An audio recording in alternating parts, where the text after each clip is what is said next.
هولي أطيب فخاد باكلهم بحياتي بلا معنى. طعمة العسل، طعمة الزنجبيل هون عطيها نكهة.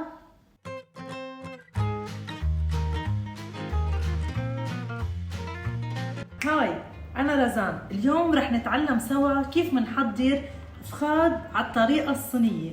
وصفة كتير سهلة بس السر فيها. الخطوة الأولى هو نحضر الصوص اللي حننقع فيها الدجاج. عندي ربع كوب صويا صوص،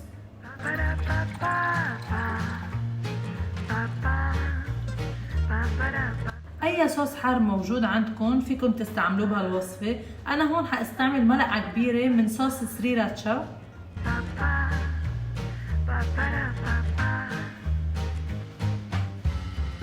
ملعقة كبيرة بهار الثوم، نص ملعقة صغيرة زنجبيل، بودرة الزنجبيل.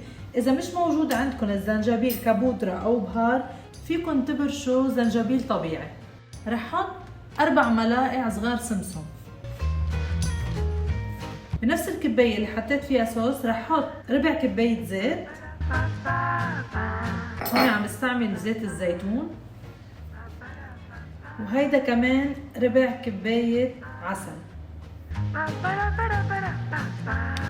هلا رح اخلط المكونات كلها مع بعضها كتير منيح. حركوني كتير منيح احسن ما العسل يجمد بالارض من تحت ارض الكاسة. وهلا رح زيد الصوص على الفخار.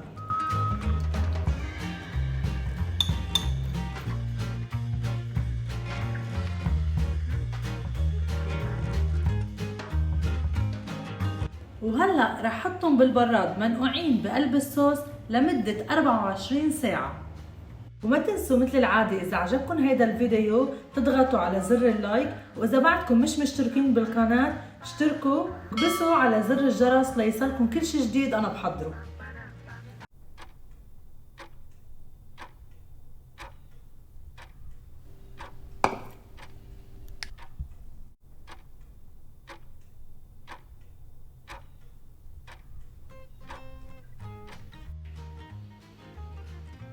بعد نقع 24 ساعة الريحة بتاخد العقل.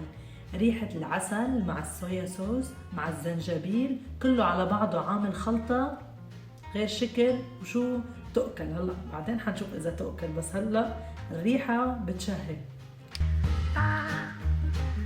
هلا رح جيب جاد او حيلا صينية بتدخل على الفرن بتتحمل حرارة الفرن، وانقل الفخاد لقلب الصينية اللي حدخلها على الفرن.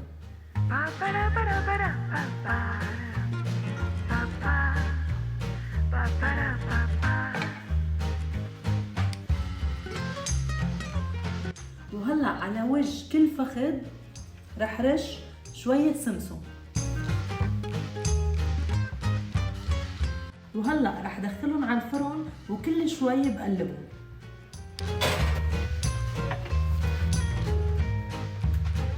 فينا نعمل الفخاد مع رز ابيض مع نودلز او مع خضره حسب انتو شو بتحبوا تاكلوا حدهم. انا رح اعمل رز ابيض.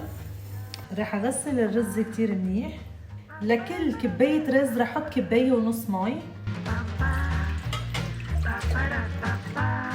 وهلا لما بلشت تغلي المي رح زيد شويه ملح وزيد الرز من بعد ما صفيته. رح حرك الرز مرة أو مرتين ورح اتركه يستوي على رواق. غطي على الرز نص غطا. وهلأ رح بلش قلبهم. الريحة بتشق القلب. الرز دايما هو عم ينطبخ منحركه بالشوكة، نحركهم شوي.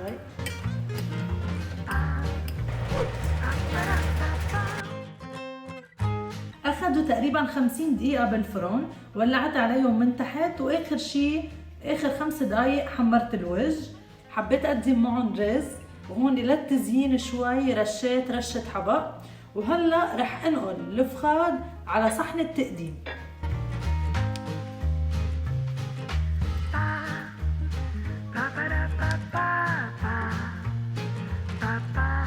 إذا كان متوفر عندكم فخاد بلا عظام او بلا جلد كمان بيكون احسن، بس انا صراحه هذا اللي كان موجود عندي بالبيت. وهلا رح نبلش ندوق.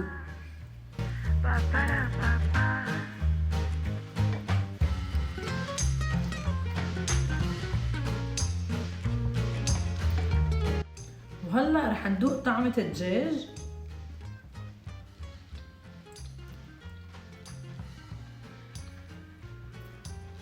هولي اطيب فخاد باكلهم بحياتي بالمعنى. شوفوا قد ايه مستويين من جوا، طعمه ولا اروع. طعمة العسل، طعمة الزنجبيل، قد ايه بقولوا حد الزنجبيل، بس هون عاطيها نكهة يعني تقل على الاخر.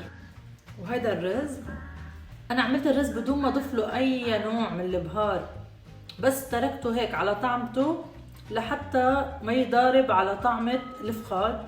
بنصحكم كتير تجربوها. فيكم كمان مع خضرة مثل ما انتم شايفين، عاملة مع خضرة، عمل جزر، فليفلة حمراء، وبروكولي وكوسة. وكمان هذا الفيديو صورته، اذا حابين تشوفوه رح احط لكم الرابط تاعه بصندوق الوصف. ما تنسوا تحضروا الفيديو، بنصحكم كتير تجربوها. هيك بتكونوا عم بتغيروا، مش ماشيين تقليديين بنعمل الاكلات اللي بنعرفها دايما. هيدي الوصفة اذا عملتوها انا اكيد رح تعجبكم. واذا عجبكم هيدا الفيديو ما تنسوا تعملوا لايك، واذا بعدكم مش مشتركين بالقناة ما تنسوا تشتركوا وتضغطوا على زر الجرس لحتى يوصلكم كل شي جديد انا بحضره. والف صحة.